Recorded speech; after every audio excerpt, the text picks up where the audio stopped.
अस्सलाम वालेकुम traders, good morning to all of you. उम्मीद करता हूँ कि आप सब ठीक ठाक होंगे।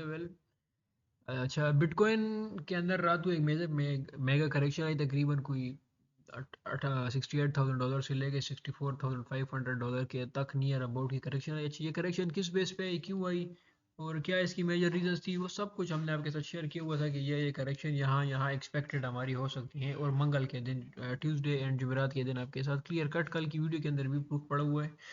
और पास्ट के अंदर भी वो 6-7 अप्रैल मार्च को हमने आपके साथ शेयर किया हुआ था कि ये करेक्शन बिटकॉइन की प्राइस के अंदर हमारे पास आ सकती है। अच्छा, ये करेक्शन किस बेस के ऊपर आई, किन रीजंस के ऊपर आई, कि प्राइस कुछ जैसे डिमांड के ऊपर थी, कुछ जैसे सप्लाई के ऊपर थी, या क्या ऐसी मेजर फैक्ट्स क्या थी? तो प्रॉपर इंशाल्लाह मेजर फैक्ट्स आपके साथ शेयर करेंगे। देखिए, फर्स्ट ऑफ ऑल हमारे पास यहाँ पे यूएसडी का चार्ट खोला हुआ, यूएसडी की डोमिनेंस का। अब यूएसडी की डोमिनेंस क्या चीज़ है? यूएसडी की डोमिनेंस एक ऐसी चीज़ है कि इन्वेस्ट जब यूएसडी की डोमिनेंस हमारे पास नियर अबाउट इस जोन से, जब यूएसडी की डोमिनेंस हमारे पास बढ़ने लगी थी, लगभग कोई हमारे पास यूएसडी की डोमिनेंस इस जोन से बढ़ने लगी, गिरने लगी, सॉरी, इस जोन से गिरने लगी। और ये एक मेजर हमारे पास ट्रेंड लाइन थी जहाँ से यूएसडी की डोमिनेंस बार बार पंप हो रही थी। तो नाउ द टाइम यूएसडी की डोमिनेंस ने इस जोन को ब्रेक किया। अच्छा, ब्रेक किया, ब्रेक करने के साथ ये हुआ कि जब यूएसडी की डोमिनेंस नीचे की तरफ आती है, यूएसडी का मार्केट कैप, सॉरी डोमिनेंस नहीं, यूएसडी का मार्केट कैप जब नीचे की तरफ आता है, तो दैट्स मीन कि इन्वेस्टर्स अपने यूएसडी को किसी जगह के अंदर इन्वेस्ट कर रहा है। अब कहाँ पे इन्वेस्ट कर रहा है? या तो वो बिटकॉइन के अंदर इन्वेस्ट कर रहा है, या वो एथेरियम के अंदर इन्वेस्ट कर रहा है। तो इन्वेस्टर इस जोन के ऊपर कहाँ पे इन्वेस्ट कर रहा था? ऑफ कोर्स टाइम इन्वेस्टर यहाँ पे बिटकॉइन के अंदर इन्वेस्ट कर रहा था। तो बिटकॉइन की प्राइस राइज कर रही थी और यूएसडी की मार्केट कैप जो था वो गिर रहा था। अब क्या हुआ, हमने आपके साथ एक बात शेयर की है कि बिग वेल्स प्रॉफिट बुकिंग शुरू कर देंगे। यही चीज़ कही थी ना कि बिग वेल्स अपने प्रॉफिट बुकिंग यहाँ पे शुरू करेंगे, सून सून बिग वेल यहाँ पे अपने प्रॉफिट बुकिंग को शुरू कर देंगे। उस बात को बार बार रिपीट करने का कोई फ़ायदा नहीं है कि बिग वेल्स अपने प्रॉफिट शुरू करेंगे, ये रीजंस है, ये वो, उनको कोई रिपीट करने का कोई फ़ायदा नहीं। पास्ट के अंदर हमने सारी डिटेल बताई हुई है। अब बिग वेल्स ने यहाँ पे प्रॉफिट बुकिंग शुरू कर दी, तो बिग वेल्स जब प्रॉफिट बुकिंग शुरू कर रहे हैं तो ऑफकोर्स वो अपने बिटकॉइन को सेल कर रहे हैं। जब वो बिटकॉइन को सेल कर रहे हैं तो वो यूएसडी के अंदर आ रहे हैं, वो कैश के अंदर आ रहे हैं। जब वो कैश के अंदर आ रहे हैं तो यूएसडी की डिमांड बढ़ रही है। अब वो उनका कैश के अंदर आना, यूएसडी की डिमांड बढ़ने का क्या मकसद है? अब वो कैश के अंदर आ रहे हैं, यूएसडी की डिमांड बढ़ रही है, और हमने आपके साथ एक बात की है कि बिग वेल्स जब बिटकॉइन को सेल कर देते हैं तो वो फिर फौरन से इथीरियम के अंदर ऑल्टरनेट के अंदर शिफ्ट हो जाएंगे। लेकिन अब वो कब ऑल्टरनेट के अंदर शिफ्ट होंगे? 2 दिन पहले, 3 दिन पहले नियर अबाउट हमने ग्रुप के अंदर आपको एक मैसेज किया था कि ऑल्ट सीजन अभी शुरू हो जाएगा। खैर, ये तो हम टाइम टू टाइम आपको अपडेट दे रहे हैं, लेकिन उस दिन रात को सडन हमने आपको एक चीज़ बताई कि ऑल्ट सीजन शुरू हो जाएगा, तो उसकी एक रीज़न मैं आज शेयर कर देता हूँ। अब बिग वेल्स ने वहाँ प्रॉफिट, अभी कंप्लीटली प्रॉफिट बुकिंग शुरू कर दी। यहाँ पे जब बिग वेल्स ने प्रॉफिट बुकिंग शुरू कर दी तो बिग वेल्स का पैसा निकल रहा है बिटकॉइन से, यूएसडी का मार्केट कैप बढ़, अब सडन ये मार्केट कैप जो है हमारे पास एक मेजर लेवल है ये वाला 4.89 का। 4.89 के हमारे पास एक मेजर लेवल है 4.89। यहीं से एक दफ़ा मार्केट रिवर्स हुई, यहीं से एक दफ़ा मार्केट रिवर्स हुई, यहीं से एक दफ़ा मार्केट रिवर्स हुई। तो नियर अबाउट कम अज़ कम यहाँ पे कोई डेट रेंज अगर हम निकालते हैं तो कोई 550 से लेके 600 डेज मार्केट इस ट्रेंड लाइन के नीचे, इस लाइन के नीचे, इस जोन के नीचे ट्रेड कर रही थी। तो आई होप सो एक्सपेक्टेड है कुछ मेजर फैक्ट्स के हवाले से कि इस दफ़ा मार्केट यहाँ तक का हमारे पास एक जोन है और यहाँ से दोबारा मार्केट गिर जाएगी। अच्छा, यहाँ तक जब जाएगी तो यहाँ तक हमारे पास बिटकॉइन के अंदर कितनी करेक्शन आ जाएगी? तो अगर यहाँ तक हम इसको कैलकुलेशन करें इसको, तो बिटकॉइन के अंदर हमें 14 से लेके 15% की करेक्शन हमारे पास यहाँ तक एक्सपेक्टेड है कि बिटकॉइन के अंदर इतनी करेक्शन यहाँ तक आ सकती है। अच्छा, तो अब क्वेश्चन इज दैट कि अभी ऑल्ट्स के अंदर कब शिफ्ट होने वाले हैं? या एक तो ये चीज़ हो गई, दूसरी अगर फंडामेंटली एंगल से देखा जाए कि क्या रीज़न थी, रीज़न तो वही थी जो शेयर कर दी। अगर हम इसके साथ इसको मज़ीद क्लियर करें और बिटकॉइन के चार्ट को देखें तो एक इमेज हमारे पास सामने आ जाती है। यूएसडी का मार्केट कैप यहाँ पे बढ़ने लगा था, ये जोन कर लें, तो बिटकॉइन की प्राइस गिरने लगी थी। यूएसडी के मार्केट कैप ने करेक्शन की, बिटकॉइन की प्राइस ने राइज की। अगेन यूएसडी के मार्केट कैप और ऊपर गए जाता रहा, बिटकॉइन की प्राइस गिरती रही। अब इस बात को समझने की कोशिश करें कि यूएसडी का मार्केट कैप बगैर किसी वजह के नहीं बढ़ता। यूएसडी का मार्केट कैप तब बढ़ता है जब इन्वेस्टर्स हमेशा कैश के अंदर आना शुरू कर दे। जब इन्वेस्टर कैश के अंदर आएगा तो उसका एसेट जो होगा वो बिटकॉइन होगा। उसके एसेट बिटकॉइन में, बिटकॉइन को वो सेल करके वो यूएसडी के अंदर आ जाएगा, वो थेटर के अंदर आता जाएगा। और जब वो थेटर के अंदर आता है तो होता क्या है कि थिएटर का मार्केट कैप बढ़ने लग जाता है, तो दैट्स वाई कि यहाँ पे मार्केट कैप थिएटर का बढ़ने लगा है। अब यहाँ पे थिएटर गिरने लगा था, आप देखें यहाँ पे बिटकॉइन बढ़ने लगा था, क्लियर इमेज है।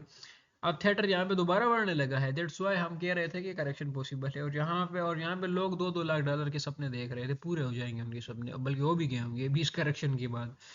और यहाँ पे बिटकॉइन की प्राइस नीचे गिरने लगी है, ठीक है। तो अभी क्या है कि अभी यहाँ पे इन्वेस्टर्स को दबा दबा के फ्रस्ट्रेट किया जा रहा है कि इन्वेस्टर यहाँ पे सेलिंग कर दे। सेलिंग हमने अपनी नहीं कर, हम अपनी सेलिंग यहाँ पे स्पॉट ट्रेडर्स जो है वो यहाँ पे अपनी सेलिंग नहीं करेगा, स्विंग ट्रेडर सेलिंग नहीं करेगा। अब ये करेक्शन करवाना करना ये सब कुछ इसकी कुछ मेरे मैयर मीटर्स भी हैं, और उसके अलावा लेवरेज ट्रेडर्स को एग्जिट करवाना है बार बार। लेवरेज ट्रेडर बार बार दबा के अपनी पोजीशंस बना रहा है, चाहे लॉन्ग की बनाता है चाहे शॉर्ट की बनाता है, मार्केट उसको ज़बरदस्त तरीके से एग्जिट करवा के रिटेल एक्सचेंज उसके ऊपर डंप करवा देती हैं। इसके साथ कल ग्रे स्केल ने तकरीबन कुछ 6 लाख बिटकॉइन को मार्केट के अंदर डंप किया। अब ये ज़बानी कलामी नहीं, उसके प्रूफ देखेंगे। इसके साथ अगर हम इथीरियम को देखें, तो इथीरियम क्या है कि इथीरियम यहाँ पे डंप कर रहा था। इथीरियम अपना टारगेट लगा चुका था, $4,042 का इथीरियम ने टारगेट लगाया, उसके बाद इथीरियम मुसलसल गिर रहा है। इथीरियम के लिए हमारे पास जो मेजर जोन है वो है 3200 का। जब तक इथीरियम $3200 के ऊपर इथीरियम खड़ा है, तब तक हमें मतलब पैनिक होने की, टेंशन लेने की अपने ऑल्ट्स के लिए जरूरत नहीं है। जिस तरह ये सप्लाई, हमने बार बार कहा कि ये सप्लाई बिटकॉइन से, जिस तरह ये सप्लाई बिटकॉइन को पंप कर रही है, सेम एज इट इज ये सप्लाई बिटकॉइन से निकलेगी तो क्रश आएगा, और ये सप्लाई जब आल्ट्स के अंदर शिफ्ट होगी तो तबाकुन एक प्रैली आ जाएगी। और पास्ट के अंदर ये पिछली वीडियो में पूरे डिटेल के साथ, पूरे फैक्ट प्रूफ हर एक चीज़ के साथ टोटल 3 खोला, टोटल 2 बताया, टोटल 1 बताया, बिटकॉइन की डोमिनेंस बताई पूरी की पूरी, यानी कि इमेज एक स्ट्रक्चर पास्ट की वीडियो के अंदर अगर आप देखेंगे तो वो पूरा का पूरा सामने रखा। लेकिन अभी वो चीज़ को शेयर करेंगे तो वीडियो बहुत लंबी हो जाएगी। करंट सिचुएशन हमारे पास जो है, अच्छा इसके साथ अगर हम ये देखें तो लास्ट 5 से 6 दिन के अंदर अंदर हमें कोई बिटकॉइन के अंदर ETFs की वजह से कोई बड़ी बाइंग भी नहीं मिली। लेकिन कल क्या हुआ कि कल लेट नाइट ग्रे स्केल ने 6 लाख बिटकॉइन को सेल कर दिया मार्केट के अंदर, एक्सचेंजेस के ऊपर 6 लाख बिटकॉइन को डंप कर दिया। डंप करने की एक रीज़न होती है, अच्छा इसने डंप किया तो ऑफकोर्स वहाँ पे बाय कर दिया गया होगा, ब्लैक रॉक ने या फिडेलिटी इन्वेस्टर, बड़ी इन्वेस्टमेंट फर्म्स ने बाय कर दी। अब बड़ी इन्वेस्टमेंट फर्म डेली बेस के ऊपर कितनी बाइंग करते हैं और टोटल एक्सचेंजेस के ऊपर बिटकॉइन कितना पड़ा है, अगर हम इस चीज़ को देखें तो बाइनांस के पास $104 बिलियन का बिटकॉइन पड़ा हुआ है, जिसका ओपन इंटरेस्ट 20.66 है। इसी तरह ओके एक्स के ऊपर आ जाए, इसी तरह DYDX के ऊपर, इसी तरह बिटगेट के ऊपर, ये सारे के ऊपर आ जाए। लेकिन जब हम इन सबको कैलकुलेशन करें, इन सब की सेम एज इट इज, वो तो हमने ओपन इंटरेस्ट देखा। लेकिन अगर हम ये देखें कि एक्सचेंजेस के पास बिटकॉइन ओवरऑल कितना पड़ा हुआ है, तो 5,40,000 बिटकॉइन सिर्फ बाइनांस के पास पड़ा हुआ है, बिटफिनिक्स के पास पड़ा हुआ है, कॉइन बेस प्रो के पास पड़ा हुआ है, OKX, इन सब के पास इतना इतना बिटकॉइन पड़ा हुआ है। लेकिन अगर हम इसकी ओवरऑल कैलकुलेशन निकालें तो 1.79 मिलियन के लगभग टोटल बिटकॉइन एक्सचेंजेस के पास पड़ा हुआ है, ठीक हो गया। अच्छा थिंक व्हाट आई सेड कि 1.79 मिलियन बिटकॉइन एक्सचेंजेस के पास स्टिल पड़ा हुआ है, जिसके अंदर सबसे ज्यादा बिटकॉइन बाइनांस के पास पड़ा हुआ है। सेम एज इट इज अगर हम देखें बिटकॉइन के ETF फ्लो को, हम देखें पास्ट के अंदर जो बिटकॉइन का हमारे पास ETF फ्लो चल रहा है पास्ट के अंदर, अगर हम बिटकॉइन के ETF फ्लो को देखें तो डेली का जो बिटकॉइन जिसकी बाइंग हो रही है वो तकरीबन $500 बिलियन की बिटकॉइन की ETF की बाइंग हो रही है डेली फ्लो के ऊपर। अब ये जो 1.79 बिलियन जो बिटकॉइन पड़ा हुआ है एक्सचेंज के ऊपर, ये वो बिटकॉइन है जो माइनिंग के अलावा जो बिटकॉइन की जो सप्लाई बढ़ी हुई है वो हमारे पास इतनी एक्सचेंजेस के पास इतनी बढ़ी हुई है। और डेली का जो ETF की जो बाइंग है वो तकरीबन नियर अबाउट 500 मिलियन है। अगर हम इसकी कैलकुलेशन लगाएं, अगर इसकी कैलकुलेशन लगाएं ना, तो डेली का जो $500 मिलियन है उसकी कैलकुलेशन लगाएं तो डेली का जो ETF की जो कंपनीज है वो ओवर द काउंटर के ऊपर तो ऑलरेडी सप्लाई खत्म हो चुकी है। अब वो एक्सचेंज से बिटकॉइन को बाय कर रहे हैं, एक्सचेंज से वो बिटकॉइन को बाय कर रहे हैं, तो डेली का 7,500 7,570 बिटकॉइन करेक्ट एंड एग्जैक्ट वो यहाँ पे बिटकॉइन को बाय कर रहे हैं और एक्सचेंज से। अब एक्सचेंज से बाय करने की क्या रीजन, एक्सचेंज से जब वो बाय करते हैं तो वो एक डंप आता है। और हमने आपके साथ एक बात शेयर की थी कि ये जो डंप मिलेगा ये बिटकॉइन की कैरियर के अंदर सबसे आखिरी डंप होगा। इस डंप के ऊपर बिटकॉइन की प्राइस, जब तक बिटकॉइन जिंदा है तब तक बिटकॉइन इस प्राइस के ऊपर नहीं आएगा। रीजन इज दैट कि पहले बिटकॉइन की सप्लाई एक्सचेंजेस के पास थी, न्यूज उनकी थी, वेल्स की थी, लेकिन सप्लाई एक्सचेंजेस के पास थी। अब क्या है कि ब्लैक रॉक, फिडेलिटी, बड़े बड़े लोग इनसे सप्लाई को उठा रहे हैं और डेली में 7,500-8,000 बिटकॉइन इनसे बाय करवा रहे हैं। जब इनसे बिटकॉइन बाय करवाया जा रहा है तो बिटकॉइन के अंदर एक क्रश आ रहा है। लेकिन ये जो क्रश है ये एक मतलब कि एक लॉन्ग टर्म चलने वाला क्रश या तबाही करने वाला क्रश नहीं, ये तो लेवरेज ट्रेडर्स को एग्जिट करवाने वाला क्रश है। और इस प्लान को अगर हम समझने की कोशिश करें फ्यूचर के लिए, हम फ्यूचर की प्रेडिक्शन करते हैं, लॉन्ग टर्म की गेम करते हैं। सारी सप्लाई चली जाएगी बिग वेल्स के पास, ये इन लोगों के पास, ब्लैक रॉक फिडेलिटी के पास। तो फिर क्या होगा कि बिटकॉइन क्या और वो इसी जोन के ऊपर बिटकॉइन एक्यूमुलेट कर रहे हैं, तो क्या बिटकॉइन इस जोन के ऊपर आएगा? कभी भी बिटकॉइन दोबारा इस जोन के ऊपर नहीं आने वाला। जो डिप अभी आएगी 40 की आती है, 38 की आती है, 45 की आती है।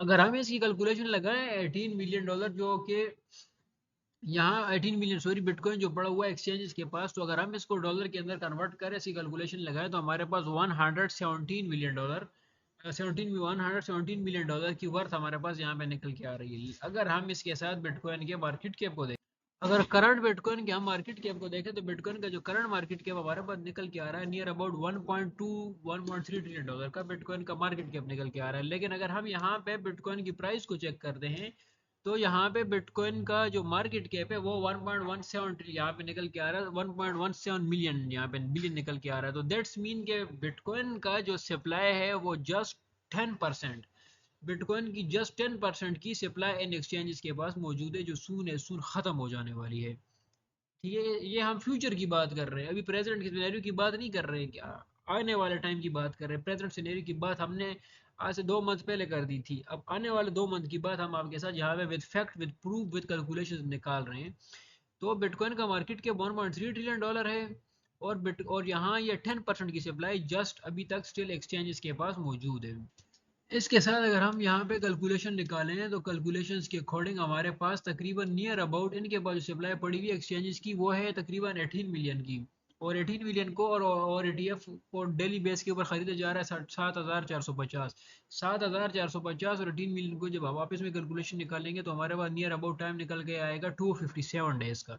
तो दैट्स मीन 9 मंथ पहले ये प्रिडिक्शंस कर रहे हैं, नो कन्फर्म बिल्कुल एक्यूरेट होगा, 9 मंथ्स बाद इनके पास एक्सचेंजेस के पास बिटकॉइन की सारी सप्लाई खत्म हो जाएगी, एक्सचेंजेस के पास कोई सप्लाई नहीं रहेगी, एक्सचेंजेस के पास बिटकॉइन खत्म हो जाएंगे। एक्सचेंजेस अभी बिटकॉइन को बेच रहे हैं और मजबूर हो गए एक्सचेंजेस बिटकॉइन को बेच रहे हैं, और ये 8 से 9 मंथ तक ये सारे के सारे bitcoin black rock Fidelity Invesco ICR ये सारे के सारे बिटकॉइन को खरीद लेंगे। अभी ये फ्यूचर की जो प्रिडिक्शन है वो ये, इससे लॉन्ग और से शॉर्ट का कोई फायदा नहीं। अब होता क्या है कि पहले यहाँ पे बाइंग थोड़ी थोड़ी हो रही थी, थोड़ी थोड़ी बाइंग हो रही थी, थोड़ी थोड़ी, लेकिन कुछ दिन पहले बिटकॉइन की बाइंग $1 बिलियन की हो गई थी ETF के ऊपर। जब $1 बिलियन की बिटकॉइन की बाइंग हो गई थी, तो बिटकॉइन के अंदर एक बहुत बड़ा बिटकॉइन की प्राइस के अंदर एक पंप आ चुका था। ठीक है, अभी होता क्या है, एक बुल मार्केट के अंदर, जब भी बुल मार्केट होती है, बुल मार्केट के अंदर जो दिखाया जाता है वो होता नहीं है, और जो मतलब कि जो सामने जो चीज़ होती है उसके बरक्स होती है अंदर की सारी गेम, और जो नहीं दिखाया जाता वो मार्केट के अंदर इम्प्लीमेंट किया जाता है, ताकि रिटेल इनके साथ ना चले, रिटेल इनके प्लान को, इनके फार्मूलाज को, इनकी चीज़ को ना समझ सके। अभी की जो करेक्शन चल रही है सारी की सारी करेक्शन हमारी जस्ट लेवरेज ट्रेडर्स को लिक्विडेट करने के, हमने आपको तकरीबन दो वीक पहले बताया। आई होप सो कि सब ने अपने आप को प्रिपेयर किया होगा, सब ने खुद को रेडी किया होगा, सब ने खुद को सेफ एंड सिक्योर किया होगा। अभी करेक्शन पड़ेगी, ये यूट्यूबर निकल के आ जाएंगे, ये लोग निकल के आ जाएंगे, वो लोग निकल के आ जाएंगे, करेक्शन इस वजह से पड़ी, करेक्शन इस वजह से पड़ी, करेक्शन ये पड़ी, करेक्शन वो पड़ी, बकवास करते हैं, ड्रामे करते हैं, धोखे करते हैं। ये करेक्शन इस वजह से नहीं पड़ी, ये करेक्शन की जो मेजर फैक्ट्स हैं वो हमने आपके सामने रख दिए कि ये करेक्शन इन वजह से पड़ी है। बाकी इथीरियम के लिए हमारे पास तकरीबन 3200 से लेकर 3100 का जोन है। जब तक इथीरियम इस चीज़ के ऊपर ट्रेड कर रहा है, तब तक हमारे लिए पैनिक होने की जरूरत नहीं है। इनकेस अगर इथीरियम को ब्रेक करता है, तो फिर हमारे पास 2500 से 2600। अच्छा, इथीरियम से रिलेटेड एक चीज़ शेयर करता हूँ इसके साथ। अगर हम ओपन इंटरेस्ट की बात करें, तो ओपन इंटरेस्ट जो सारी एक्सचेंजेस का ओपन जो इंटरेस्ट है बिटकॉइन का, अगर हम CME का अगर हम ओपन इंटरेस्ट देखें, CME वो प्लेटफॉर्म है जहाँ पे सिर्फ बिग वेल्स इंस्टीट्यूट्स वहाँ पे यहाँ पे अपनी फ्यूचर्स की ट्रेड करते हैं, और इन्हीं की वजह से ओपन इंटरेस्ट बनता है ओवरऑल एक्सचेंजेस की तरफ। तो CME सबसे बड़ी जो एक्सचेंज, वहाँ पे ओपन इंटरेस्ट क्या चल रहा था, $11 बिलियन का बिटकॉइन के दरमियान, बिटकॉइन के ऊपर। बाकी जो रिटेल एक्सचेंजेस हैं, बाइनांस बाईबिट, इनके ऊपर वॉल्यूम काफ़ी कम होता है। इसके साथ अगर हम देखें इथीरियम के अंदर देखें, इथीरियम के अंदर अभी सबसे ज़्यादा जो ओपन इंटरेस्ट बढ़ रहा है वो बढ़ रहा है $4.33 बिलियन का। और कुछ टाइम पहले CME जो था इथीरियम के ऊपर, हमने चेक किया था पास्ट के एक मंथ की वीडियोस के अंदर, हमने चीज़ शेयर भी की होगी कि CME के ऊपर इथीरियम का जो ओपन इंटरेस्ट है CME के ऊपर बिल्कुल भी लो पड़ा था। लेकिन अभी क्या है कि CME के ऊपर इथीरियम का, CME एक्सचेंज के ऊपर इथीरियम का जो ओपन इंटरेस्ट है वो मुसलसल रैंकिंग के ऊपर ऊपर की तरफ बढ़ते जा रहा है। और ऊपर बढ़ने की वजह से CME के ऊपर एक्सचेंजेस का ओपन इंटरेस्ट बढ़ने की वजह से इथीरियम की प्राइस के अंदर हमें कितना फर्क देखने को मिला। यहाँ पे ये सपोर्ट कैंडल और मैंडल और ये फलानी फलानी चीजें वर्क ही नहीं करती, ये बकवास बेकार चीजें हैं। यहाँ आपको 2 मंथ 3 मंथ पहले प्लान अपना बनाना पड़ेगा इस मार्केट के अंदर, तो तब सारी की सारी इवेंट सारा का सारा कॉन्सेप्ट आपके सामने आ जाएगा। अभी जिसने यहाँ पे हाईली लेवल ट्रेड ओपन की है, चाहे लॉन्ग की है चाहे शॉर्ट, जिसने शॉर्ट की है उसे समझ में नहीं आ रहा होगा कि मैं प्रॉफिट कहाँ पे बुक करूँ, जिसने लॉन्ग की है उसे समझ में नहीं आ रहा होगा कि अभी मैं करूँ तो क्या करूँ। दैट्स वाई के ये मार्केट को जिस टाइप का मूव देती है ना, कि लॉन्ग एंड शॉर्ट के ऊपर ये मार्केट मूव देती है। और मैं भी पॉसिबल कि इथीरियम अपना ऑल टाइम हाई भी लगा दे। इथीरियम अपने स्पॉट ईटीएफ से पहले पहले हमारे पास जो जोन थे, हमारी बाइंग थी इथीरियम की नियर अबाउट 2200 के ऊपर, 2100 2200 ये हमारी बाइंग है। तब से लेके अभी यहाँ तक इथीरियम 4000 4500 तक आ चुका। स्टिल हम एक्सपेक्ट कर रहे हैं कि इथीरियम $4800 को इथीरियम टच कर दे, वो भी स्पॉट ईटीएफ से ऊपर। लेकिन इथीरियम के लिए हमने यहाँ पे नजर रखनी है 3200 के एरिया के ऊपर, कि इथीरियम 3200 के एरिया के ऊपर क्या करता है। 1 आवर का टाइम फ्रेम नहीं देख रहा, 5 मिनट का टाइम फ्रेम नहीं देख रहा कि वन इथीरियम 3200 के ऊपर 5 मिनट टाइम फ्रेम के अंदर क्या कर रहा है। हम एनालिसिस जो है तो आने वाले 6 मंथ के कर रहे हैं, और टाइम फ्रेम हम देखेंगे 1 मिनट और 5 मिनट और 15 मिनट, तो फिर हम ट्रेडिंग में किस तरह सक्सेसफुल हो जाएंगे। ठीक है, तो ये थे आज के एनालिसिस बीटीसी से रिलेटेड। बीटीसी की पूरी इमेज हमने 2 वीक पहले आपके सामने रख दी थी, कि बिटकॉइन यहाँ जाएगा, यहाँ जाएगा, यहाँ से बिटकॉइन गिर जाएगा। बिटकॉइन गिरेगा तो ऑल्ट्स क्या करेगा, ऑल्ट्स के अंदर एक ऑल्ट्स बिटकॉइन गिरेगा, यूएसडी की डोमिनेंस उठेगी। यूएसडी की डोमिनेंस जब उठेगी तो यूएसडी इन्वेस्टर कैश के अंदर आएगा। इन्वेस्टर जैसे कैश के अंदर आएगा, मौका ढूंढेगा, फौरन से अपने माल को ऑल्ट्स के अंदर शिफ्ट कर देगा। इन्वेस्टर को यहाँ पे फ्रस्ट्रेट किया जा रहा है काफी ज्यादा, कि वो अपने ऑल्ट्स को बेचते हैं। जिस बंदे ने यहाँ पे अपना ऑल्ट बेच दी वो नया बेवकूफ है, वो आने वाले टाइम के अंदर जो प्रॉफिट उसको मिल रहा है वो उस प्रॉफिट को ले ही नहीं सकता। अच्छा, इन्वेस्टर वो इन्वेस्टर है जिसने स्पोर्ट के अंदर ट्रेड की हुई है, जिसने स्विंग की ट्रेड की हुई है, जो लो लेवरेज के साथ मार्केट के ऊपर आया हुआ है। वो इन्वेस्टर नहीं जो कि 50x लेवरेज खोल के बैठा हुआ है, वो यहाँ पे अभी स्टिल उम्मीद नहीं है कि वो यहाँ पे बच गया हो, या जिसने प्रीमियम श्रीमियम्स के सिग्नल मिग्नल लिया हो तो वो यहाँ पे खराब हो चुका होगा। ठीक है, सो ऐसी चीज़ों से, ऐसे काम से, ऐसे तरतीब से अवॉइड करें। ये क्रिप्टो मार्केट के अंदर बड़े एहतियात से काम करें। प्रॉफिट ही प्रॉफिट है इस मार्केट के अंदर। लॉस का रेशो नहायत ही कम है। लोग बताते हैं इस मार्केट के अंदर लॉस का रेशो, इस मार्केट के अंदर लॉस का रेशो नहायत ही कम है, अगर आप अपने पूरे के पूरे एनालिसिस इस मार्केट को देंगे, पूरी तरतीब से आएंगे। सो ये थी आज की वीडियो। और करंट वीडियो के बीटीसी की वो ब्लीड देखी तो काफ़ी दोस्तों ने मैसेज किए कि बीटीसी की से क्या अपडेट के हवाले से क्या अपडेट है। मिलेंगे इंशाल्लाह कल की वीडियो में, तब तक के लिए अल्लाह हाफिज़।